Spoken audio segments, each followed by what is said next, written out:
possibly have noticed in most of my preaching and teaching in the Old Testament. The reason is that I'm pretty much specialized in the Old Testament. Those are my major subjects in the school. Even while I was a student in Bible school, God so opened up the Old Testament to me that it has become my general grazing ground, and so most of my teaching comes from the Old Testament, but of course has a New Testament principles. Now, 28 of Deuteronomy 65 to 68. Israel here had continued in her disobedience to God, and if I err not, I have already mentioned to you on a previous occasion, though I could be in error here, that in the final analysis, disobedience is the rejection of the throne rights of God. Disobedience is a very, very great sin. Now, you don't need to agree with me at all, but I have come to the quite firm conviction in my own heart that disobedience is probably the greatest sin. In fact, all sin is disobedience. When you consider that because of one act of disobedience the whole human race fell, and that therefore one act of disobedience cost the Son of God his life, I think from that we should get an idea as to the seriousness of disobedience. When we disobey, it is tantamount to pushing God off his throne and placing ourselves upon it instead of God. The Lord gave me this definition some years ago.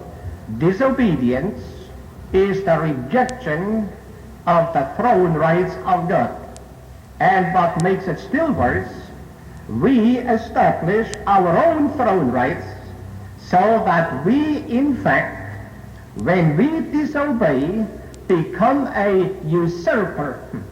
We usurp the throne rights of God over our own lives and tell him, in effect, not in so many words, but in effect, it is none of your business. What I do, I can do as I please, and you stay out. That's what it is. You recall in Jeremiah, when God had reproved his people, and they replied and said, "We are broken loose, we will come no more unto thee." They had so rebelled against the throne rights of God that they said, "We're glad we got away from you, now we can do as we please." That's a terrible thing. And so Israel here is in a state of disobedience, and the scriptures we shall now read contain the consequences of that disobedience, and for our purpose tonight, the consequences of being out of the will of God. And it shall come to pass, I can save a little time by starting with 65. "And among these nations shalt thou find no ease, neither shall the sole of thy foot have rest, but the Lord shall give thee there a trembling heart, and failing of eyes, and sorrow of mind. And thy life shall hang in doubt before thee, and thou shalt fear day and night, and shalt have none assurance of thy life.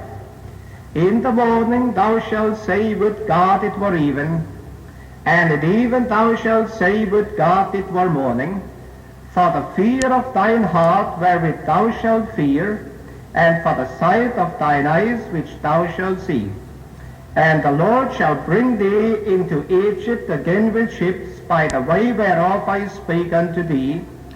Thou shalt see it no more again, and there ye shall be sold unto your enemies for bondmen and bondwomen, and no man shall buy you."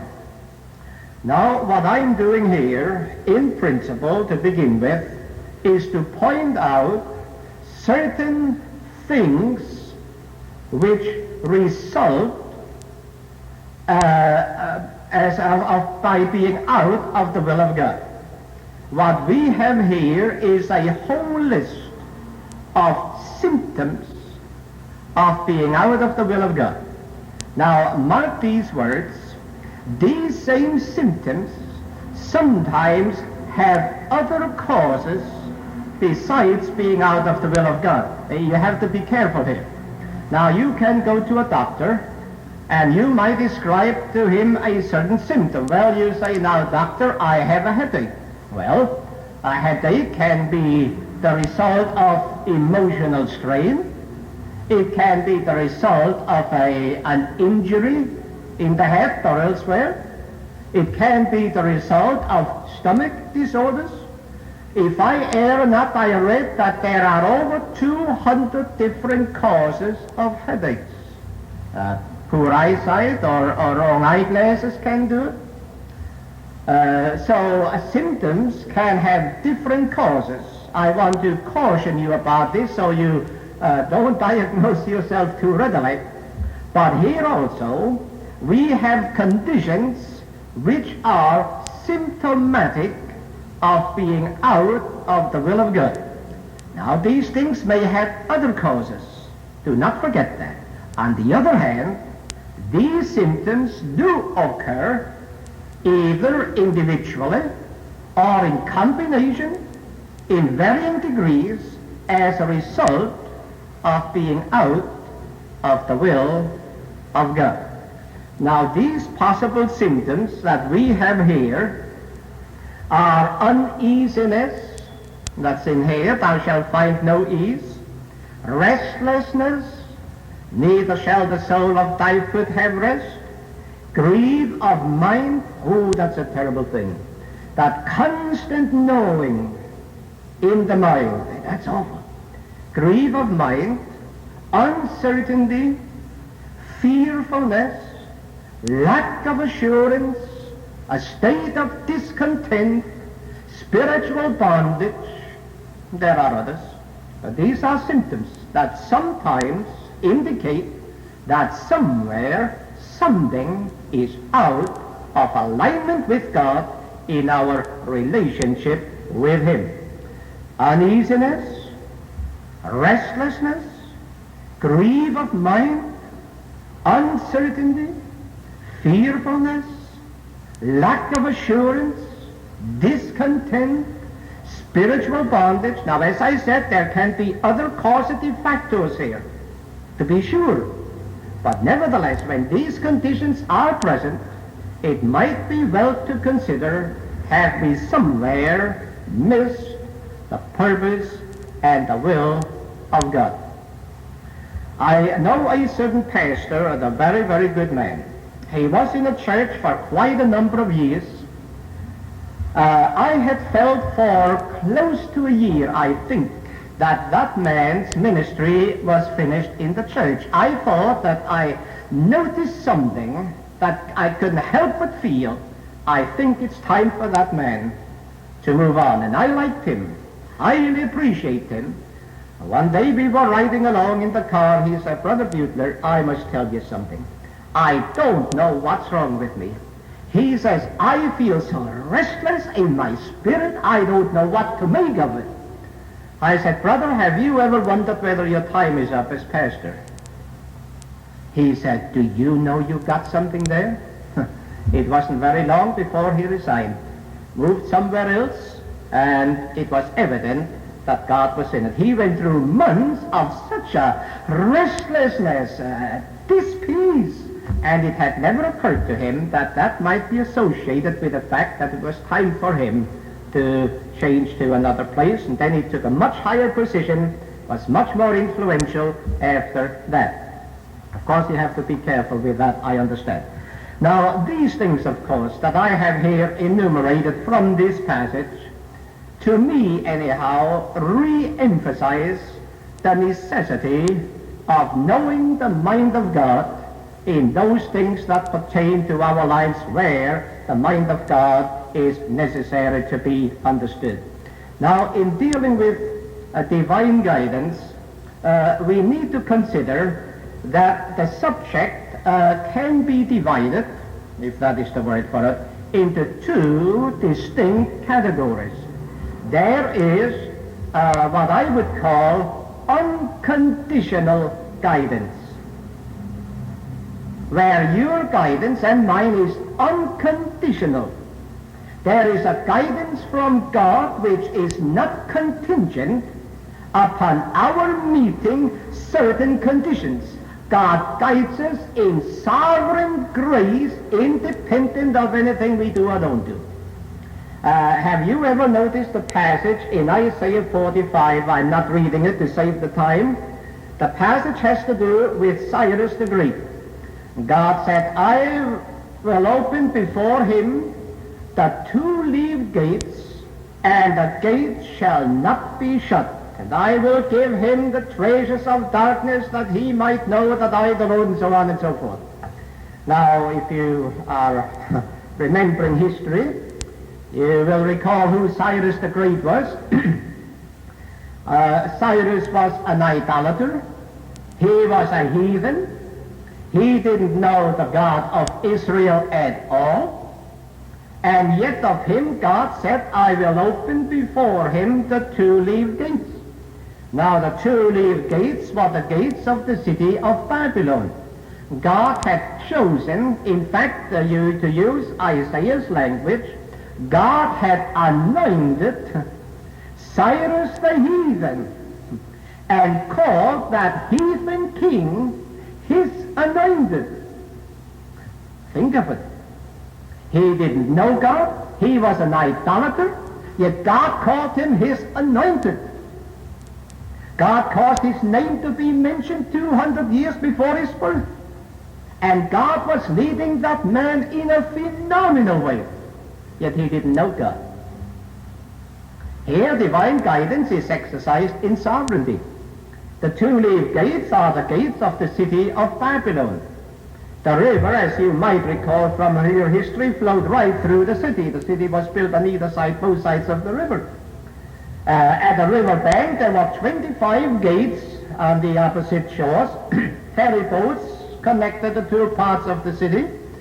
By night the gates of brass were shut so that no enemy could come down the river and get into the city through the gates. There were also two walls around the city. One wall was so wide that 40 chariots could ride on top of the wall side by side. The city was impregnable. There was no power on earth at that time that could take the city, but Cyrus took it anyhow.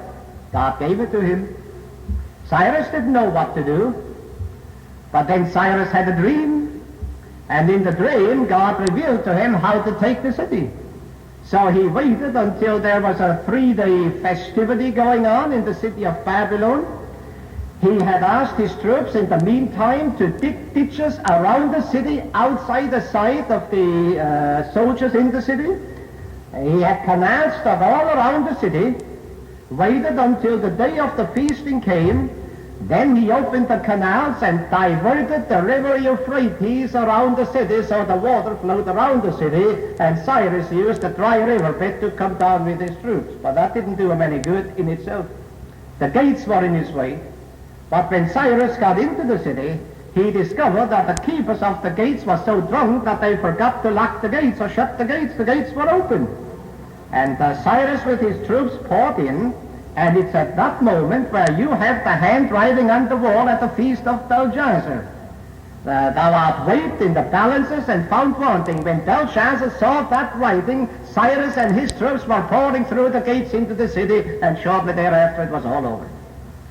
Why, that's out of this world. What happened? God was guiding that man unconditionally in order to accomplish his purpose. I wouldn't be surprised if most of you could testify to the fact that God had been guiding you unconditionally before you were saved. He did me. Some of you that were in range of my hearing might, another time, might recall that when I came to the United States, I entered the country with a gun in my shoe. In the instep here, had bullets in my suitcases. I didn't know Uncle Sam didn't let you in with a gun and with bullets. And we had to line up on deck and get examined there. The harbor police was there, the immigration officials, the doctor, the customs men, and we had to line up and walk right up to the man in the middle, the doctor. He was examining us as we walked toward him to see if there was anything about us that was suspicious and merited further investigation. And Beuttler walks up with his gun in his shoe.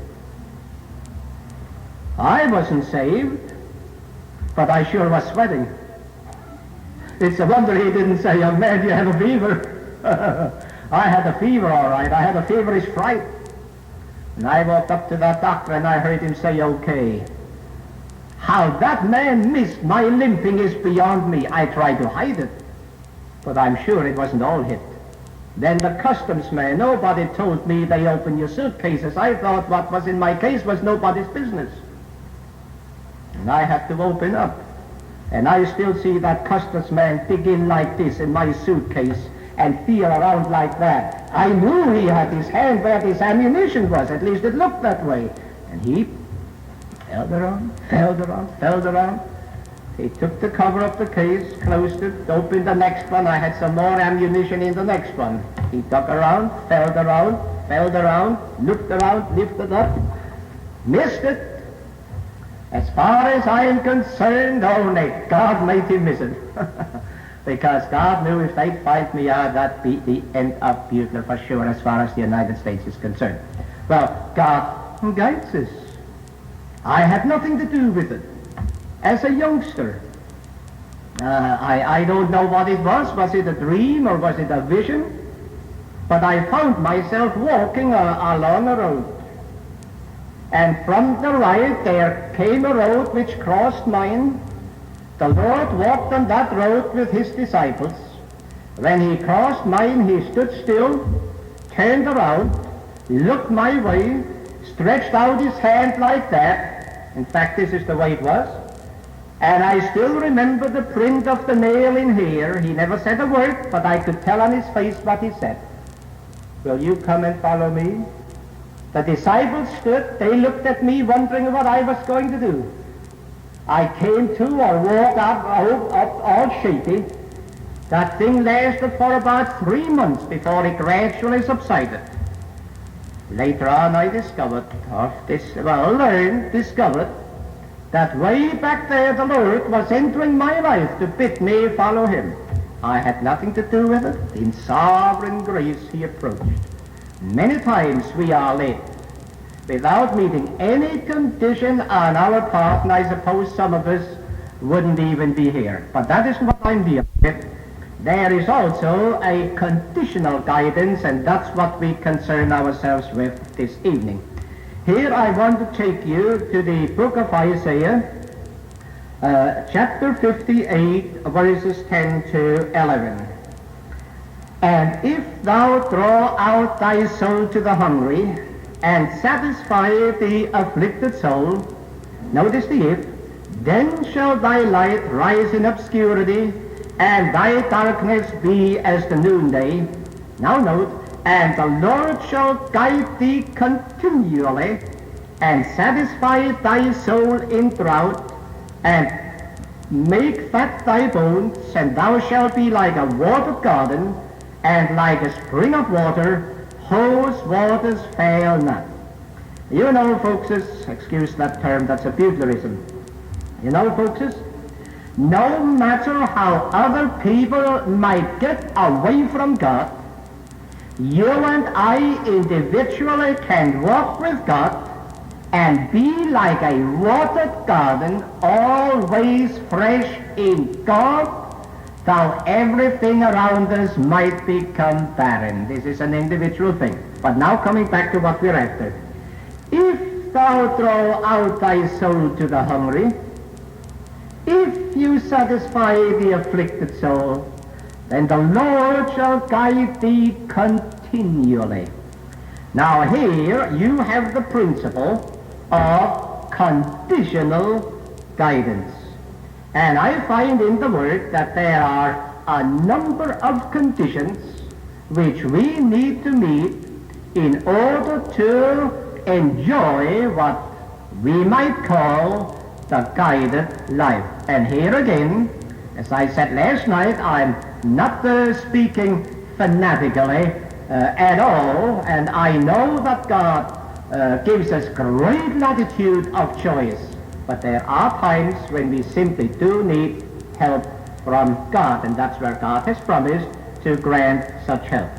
Now, in this particular case, one condition for guidance in the light of this chapter is unselfishness. That sounds strange, doesn't it? But here it is. Unselfishness. Now, one could wonder, why would selfishness be a hindrance to guidance? Well, I don't know that I know, but I'm inclined to think that selfishness produces a hardness of spirit which makes it difficult for God to get to us. You can do with that what you like. That's more a suggestion than an actual teaching. That selfishness produces a hardness in our hearts which makes it difficult for God to get at us, and I suppose at the same time, when we are selfish, we incur the displeasure and the disfavor of God, for selfishness is the very opposite from the love of God. And God has a particular concern for those who are unselfish toward others. After all, the love of God is a love, an emotion that gives. And the more we love God, the more unselfish we will be toward our fellow beings. So I would suggest, if we want to enjoy the continuous leading of God, the guided life, we should have a heart for others. Then I want to take you to the book of Proverbs for a second suggestion. Proverbs chapter 3, and this ties in to some extent with what we have said last night. Verses 5 to 6. Trust in the Lord with all thine heart, and lean not unto thine own understanding. In all thy ways acknowledge him, and he shall direct thy paths. Now there are two things here anyhow. Lean not unto thine own understanding. We shouldn't be so sure as to place an undue reliance on our own understanding. Some of you might recall when I went to South Africa a couple of years ago, how I had expected to stop in the Belgian Congo. I had an open door there, I had a fine opportunity there, I had a warm invitation. There was no reason not to stop, because originally God had asked me to go and teach all nations. The Congo is one of them. And yet there it was, a check from the Spirit. The Spirit gave me a course, not what I wish to be, nor where I wish to go, for who am I that I should choose my way? And it puzzled me. Yet that was singing in there. I knew it was the Lord speaking to my heart. I said, but Lord, I'm not choosing my way. The Congo is on the route where you've asked me to go. I see no reason why I can't stop or why I shouldn't. But it kept coming and got stronger. So I said, all right, Lord, if you don't want me to stop in the Congo, I'll just pass it by and did. Was I glad? The very time I was to be in the interior, this thing broke loose. Only God knows how it would have affected me. Our understanding simply is not adequate. We cannot foresee the future. So we should not place an undue reliance on our own understanding, but rather making our decisions where they are likely to affect us seriously, with a certain reservation, giving God the opportunity, shall I say, to veto them or to redirect us, because God knows what's ahead. Then again, in all thy ways acknowledge him. Are we in a position to say, now to the best of my knowledge, I'm here moving in the ways of God? And if we're mistaken with such an attitude, God has promised he's going to give us direction. Only we shouldn't hurry God too much, because sometimes God just takes us on a step at a time. When I was in pastoral work years ago, I had begun to feel God wanted me to move on, and so after some considerable hesitation did. And I asked the Lord, I said, Lord, I'm willing to move, but where I'm supposed to go? Now I had one opening in some Bible teaching, just one opening, that's all. But for me, that wasn't enough. So I said, God, I want you to show me just what is ahead of me before you can get me to move. And I had a dream. Now, please, I don't overemphasize dreams. That was in my early experience, and I seldom get them now, and don't look for them, in fact. But I had a dream. In the dream, I wanted to go to a far-off place and didn't know the way. So I stopped at the gasoline station to get a map. The attendant came out with a very clear map, very clear, that showed me the road to my next stopping place. He said, now, this is your road to the next stop, and when you arrive there, you ask for a new map. I said, sir, I don't want that kind of a map. I want a map that will show me all the way to my ultimate destination. He said, we carry no such maps. You get a map to your next place, and there you get another one to the next place till you finally get your last destination, but we have no maps of the kind you want. And I woke up. And I knew what God meant. And again, I didn't have to go to the Five and Dime and get a dream book. Maps, roads, gasoline stations. Oh, my, no. I knew just like that. It's obvious, it's self-evident. You know it already yourself. The Lord was saying to me, son, I'll guide you clearly to the next stop, but you must arrive there before you get the next step. And I've learned this, a step at a time. We want to make it a mile at a time and a year at a time. Lord, now will you show me how many more years I have to live? Wouldn't God be foolish? And aren't we foolish for praying that way, if we're ever that foolish to do so? No. How nice it is to walk with the Lord. You see, I need that too. I mean, I have to observe the same thing. Up at school, we're only in school a year at a time, and it could be very trying. We never know whether we'll be asked to come back the next year. Well, now I've been in EBI 21 years. It has worked that way all these years. But I'm finding the older I get, the more concern I have. Now, maybe I shouldn't. This bungalow of mine is not quite as new as it used to be. And I'm a little older than I look besides that. And I have no home, and I have no finances to speak of. And if I have a big overseas program, I have to make my commitment so far ahead. And if EBI all of a sudden said in January, now Beuttler, we think that it's about time you look for another job, I'd really be in a pickle. And sometimes it almost gets me. What would I do? Take my family and sit out on the road by the ditch.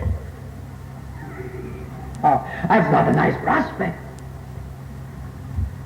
I have to fight that off sometimes. I find the older I get, the more susceptible I become to that, haunted by a sense of insecurity. Do you know what I mean? Some of you older ones, an insecurity? Maybe you're all secure, but I'm not. I do have eternal security. Now I said it. I don't mean the doctrine. I know there is a security in God. But here again I say to myself, Beuttler, a step at a time. If the day ever comes, then God will be there with something else. That keeps you on your knees, you know. Step at a time. So in all thy ways acknowledge him, and lean not unto thine own understanding. In Jeremiah 42:20, we have something to observe by way of condition, and then I like to go on to some other things here. What did I say that was? 42:20, huh? Yeah. Now here, to give you the context, certain men had come to Jeremiah, asking Jeremiah to ask the Lord whether they should go down into Egypt.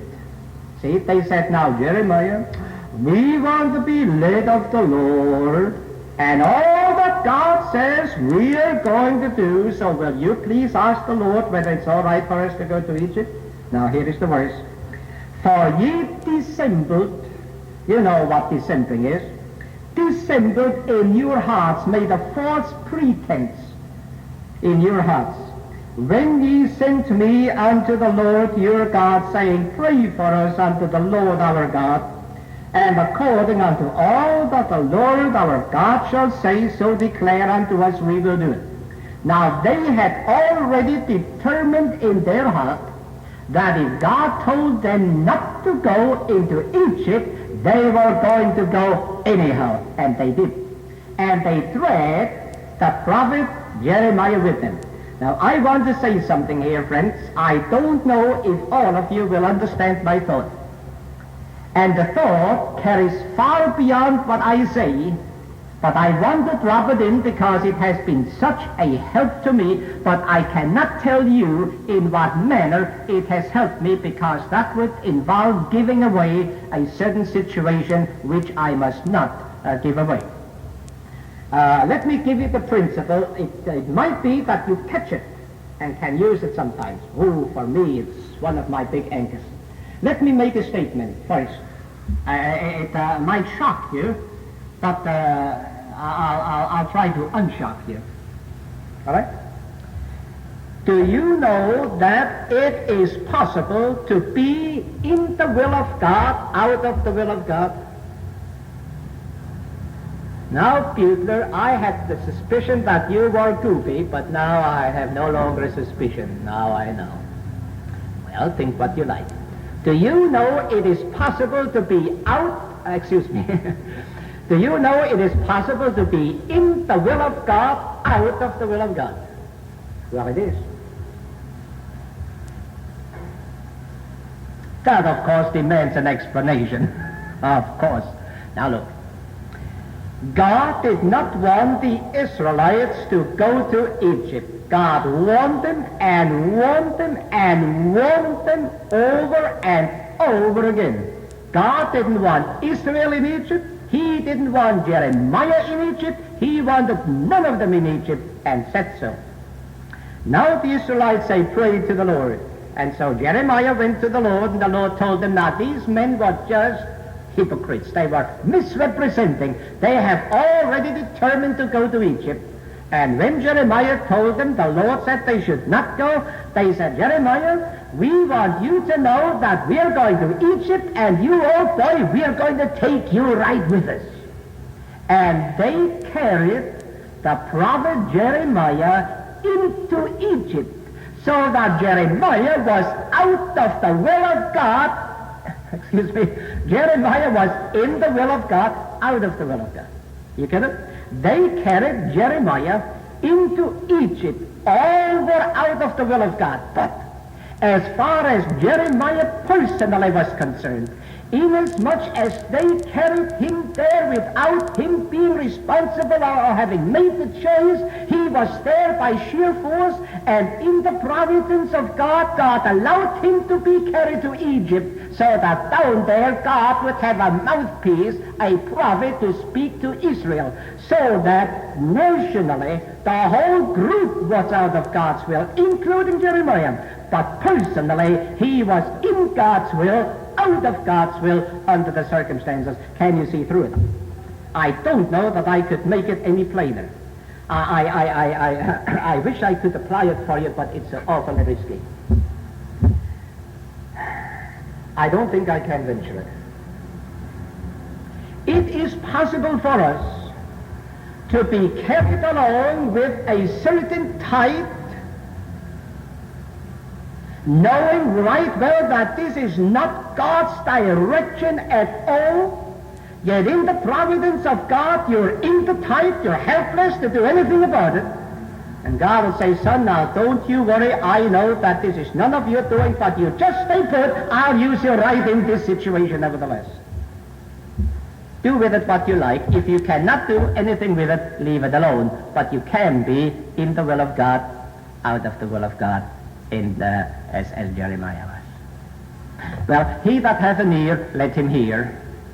And those who can take it or don't get it, just put it to the side. I said it for those that it might be a help to. Like Jesus said once, all of you cannot receive this saying, save they to whom it is given. Sometimes God in a public message sends certain truths only for certain people. The rest don't understand it. If you don't, just leave it alone. Right? Yeah. All right, now, these men, of course, were insincere. We can't expect God to answer, to guide us, if we're not sincere. When I was in Bible school, we had a young fellow. He was in love with a girl. I guess you think Bible school must be someplace. It is. But not for that reason. And he prayed like this. He said, oh God, I want your will. I want the girl that you have chosen for me, but oh God, let it be her. He told the Lord he wanted his will, and then told the Lord that his will should be this girl. You ever tell the Lord? It doesn't pay to lean on our own understanding, and with it we sure have to be sincere. In my days in Bible school, there was a fellow and a girl. They were quite in love. God dealt with both of them not to go through with this deal. One morning I say one morning, for some while I sat next to her at the breakfast table. She said to me one morning, Brother Beuttler, if he doesn't marry me, there will be nothing to live for. I cannot live without him. Well, they got married. And I happened to be in a prayer meeting in school where God so dealt with that boy and with her, not to go through, but no, they couldn't do without. Years went by, and one day I preached in a certain church, and to my amazement, there she sat. I suppose it was 20 or more years after. There she was. So I walked on and said, well, how are you? Oh, fine. But I didn't think her oh, fine had the right ring. So I said, really fine? And then she bawled. No, Brother Beuttler, if I only hadn't married that man. I said, what happened? He's a drunk. He can't go past the booze room. Comes home late at night. He's so drunk he can't even put the key in the door lock.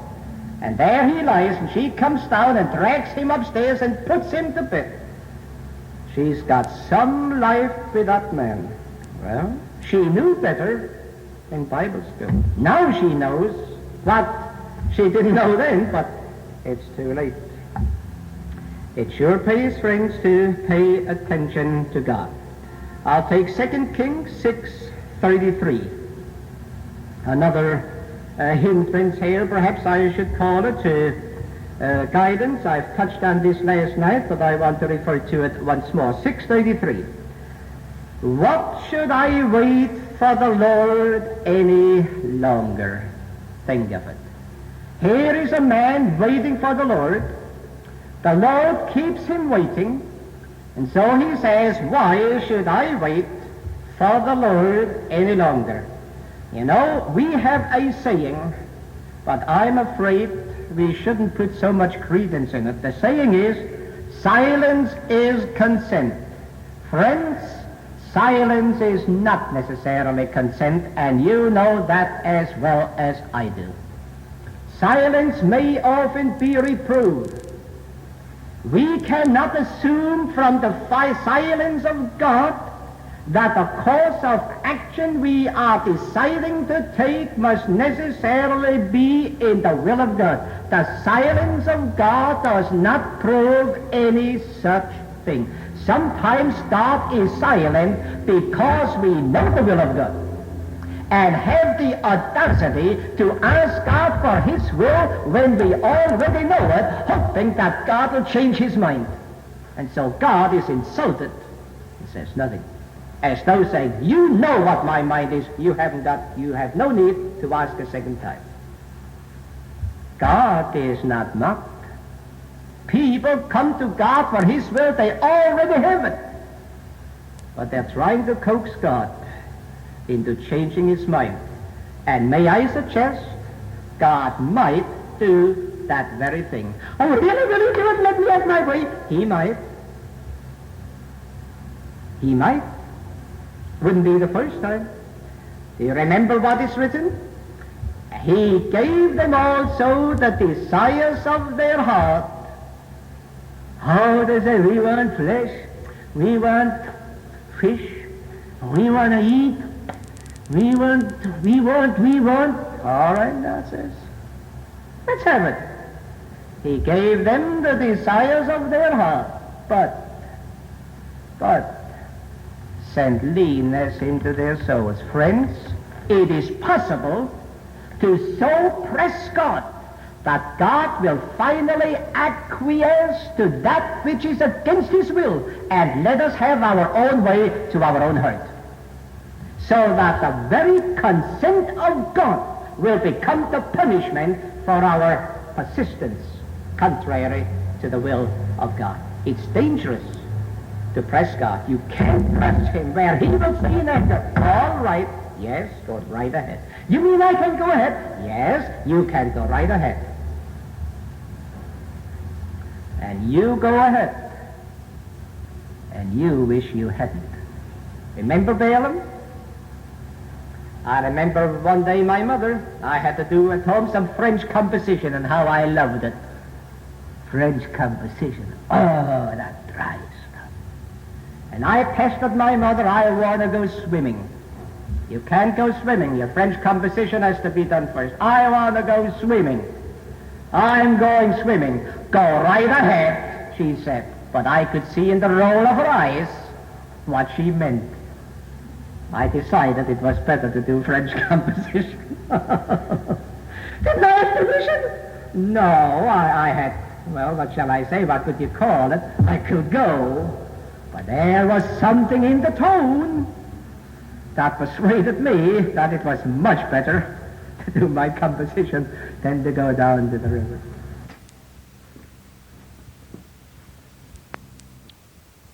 Why should I wait for the Lord any longer? I have a couple of big problems on my hands, too, friends, very big ones. Very big ones. I'm holding them before the Lord. In the natural, I know what I'd like to do. I'd like to follow a certain course of action, and all the circumstances except one point in that direction. So I'm spreading my problem out before the Lord. I don't say much to Him. I just sit there on the floor. He knows what I mean.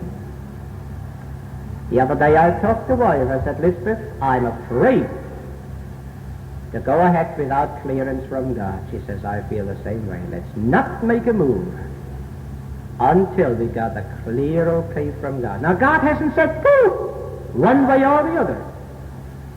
And I have learned to abide in the calling in which we're called until the call comes to a different direction. It's better to stay put than to move on your own. You know, over in Europe, the mountain climbers, of course, they have their rules for safety. And they have a rule there, something like this. If you're in the mountains and suddenly you're overtaken by a fog, sit down. Don't try to find your way through the fog. Sit down. Wait until the fog lifts. Don't move.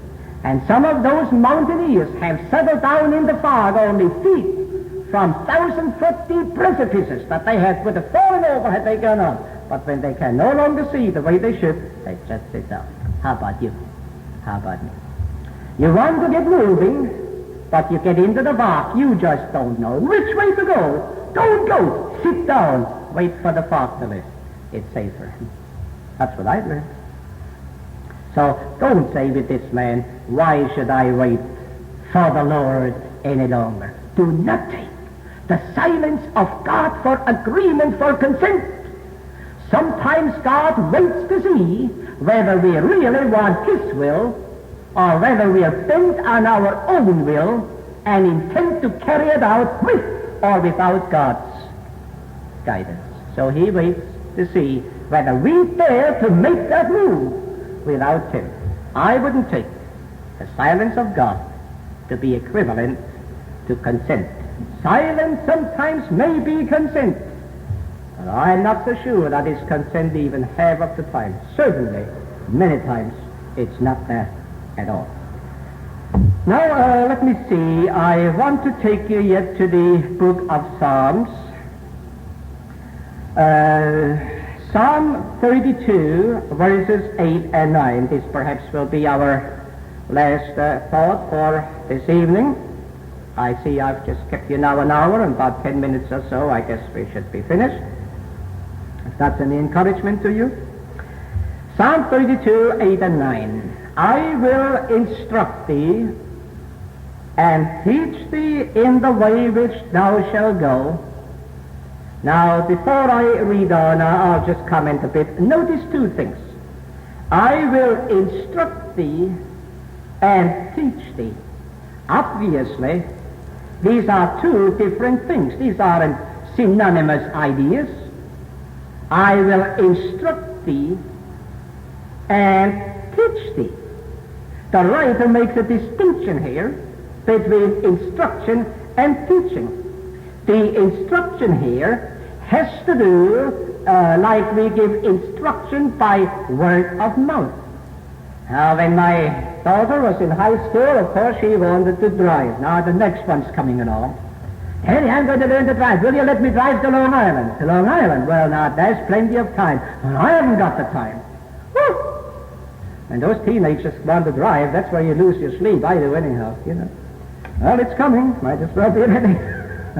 All right, I took her out in the car, although we let her take driver training. I'm sure it's much better, but she couldn't wait quite that long. I'd say, now, Myra, this is this, and this is that, and you do this, and you do that. You know. That's instruction. All right? Now get behind the wheel. Now comes the practice. That's the teaching. First, there come the principles, I suppose. What I do here is instructing.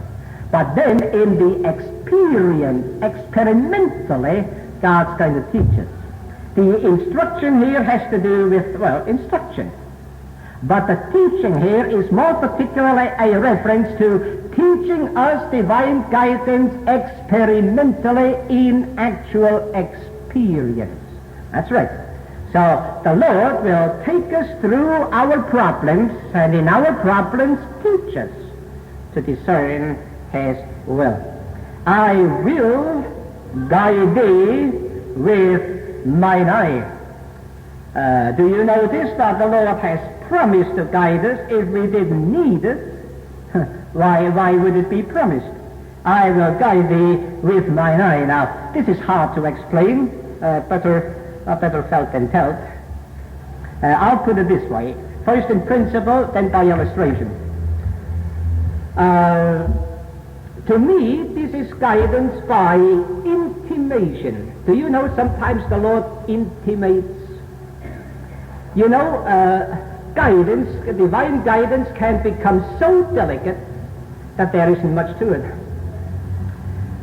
You know what the Lord gave me one year?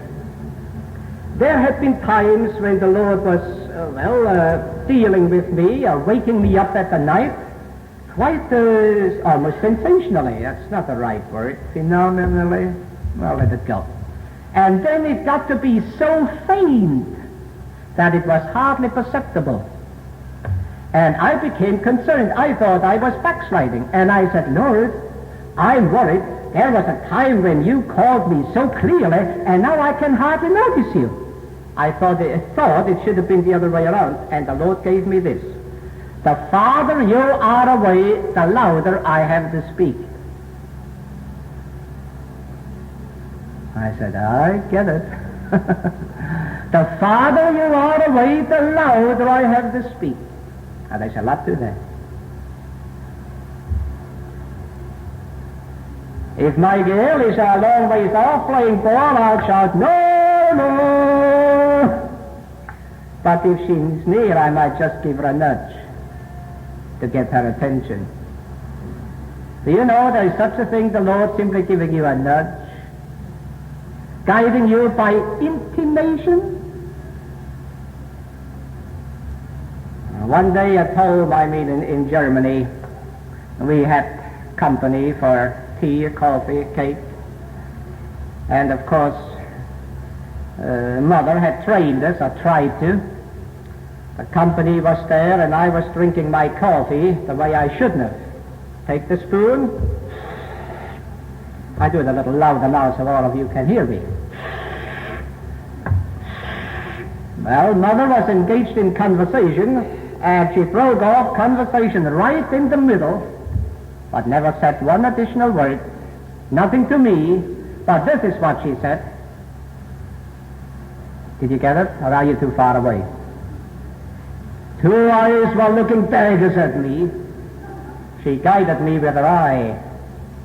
So I went on like this. Couldn't be heard anymore. I got the message. She didn't have to shout or hit me over the head. She just gave me those eyes. Well, of course, now that isn't exactly the way it works here, but the guidance by intimation is the principle. In contrast to guidance which is more, shall I say, pronounced or coarse. Look, be ye not as the horse or as the mule, which have no understanding, whose mouth must be held in with bit and bridle, lest they come near unto thee. In other words, if we want guidance, we shouldn't be like the horse or as the mule. Now, a horse is guided, and a mule is guided, but you know, they're guided with the reins. That's guidance by the force of circumstances. Some people refuse to pay their tithe until they get sick and lose 2 months' pay. Then they say, oh God, if you help me to get back to work, I'll sure pay my tithe. And so they tithe for 3 or 4 weeks and then forget about it.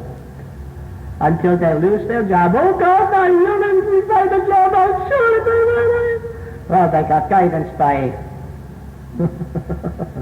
bit and bridle, the force of circumstances. That's right. But the psalmist says, don't be like that. Be not as the horse. Now, really, I know nothing about horses. I just about know what a horse is. But if I err not, horses can be very wild. At least I've seen wild horses or runaway horses. It's a terrible thing. And I was a youngster, a couple of horses ran away with a wagon, and the whole wagon load of people on it screaming, tearing through town. Something had scared the horses. It was a horrifying sight. I still can hear the screams in my memory when I think of it. Well, God doesn't want us to run ahead in self-will. I think that's the idea. We've got to give up our self-will. Not just tearing ahead and pushing ahead and insisting another way. No, otherwise God has to use the, wait a minute, he doesn't want to do that. He wants to guide us more gently than that. And not as the mule. You see, both of them lack understanding, which have no understanding. If we're horse, oh, there is Miss Wedding. I just see her now. Well, isn't that nice? God doesn't want us to be horsish. That's a Beuttlerism. And God doesn't want us to be mulish. I don't know much more about mules than about horses. But we had a boy in school, and he was a farmer. He had a mule, he told me one day. He took her out to the farm, and without any provocation of any kind that he could discern, the mule simply stood still and lay down in the middle of the road. There she was. What is a mule? An he or a she? Well, anyhow, there was the mule. And he said that mule just wouldn't move. He said, Brother Beuttler, I gave that mule some kick, thinking she'll jump forward. No. You know why she didn't, or he didn't, or it didn't? Was a mule. He said, I went up front and pulled her. You think she blew? No. Why not? Was a mule. He said, I began to patter and coax. Didn't work. Nothing helped. That mule wouldn't move simply because it was a stubborn mule. Now, of course, there are no stubborn mules in the Full Gospel Tabernacle in Washington. But in some other states, they have mules. You can't do anything with them. There is no provocation. If they don't want to, they don't want to, and that's it. Now, Susie, would you teach Sunday school next morning for us? No. Now, look here. No. Now, just once? No. Why not? No. Because I don't want to. Now, wouldn't you consider once? No. Of course, you don't have those people in Washington, but some places they have them. Now, if we want guidance, we need to be pliable. You recall the statement by the psalmist, the meek he will guide in judgment, and the meek will he teach his way. So what we have here in contrast to stubbornness is meekness of spirit, a pliability in our spirit that enables God to guide us gently rather than by the force of circumstances. Now, coming back to our original point in closing, lean not on thine own understanding.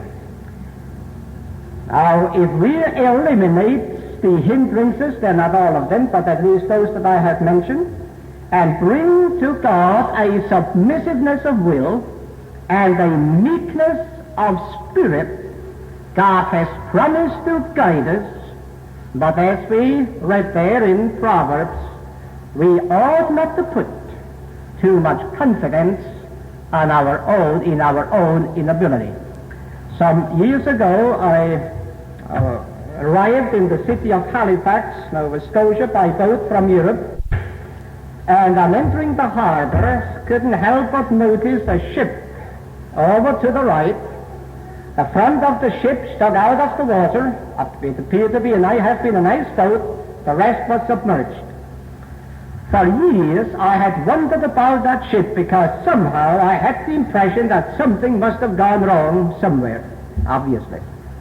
One day we had a student from Halifax. I said, do you have any knowledge what that was? Oh, yes, he said, I know. Well, what was the trouble? He said that was a British ship with a new captain. The ship came from England to Halifax and struck there a very unusually heavy fog. Now, we know, of course, that all ships are guided into port by a pilot that goes on board some distance out. But while this ship was still a considerable distance at sea, the port wired him, asked him to stop, that they were sending out a pilot beyond the usual distance to bring his ship in. The pilot radioed back and he said that he was going to proceed and affirmed that he will have no problem to bring the ship in. So he proceeded, and his ship went under rocks in the fog. It sank, and he lost his commission. And so it is with lives. There are times when we get into what we'll call unusually heavy fogs, where we need a special pilot, special assistance. And friends, there is where we need to take it easy and recognize that we may not be able to rely on our own ability, but better wait to let our heavenly pilot come on board and guide us on our way. Now, we'll call that an evening, and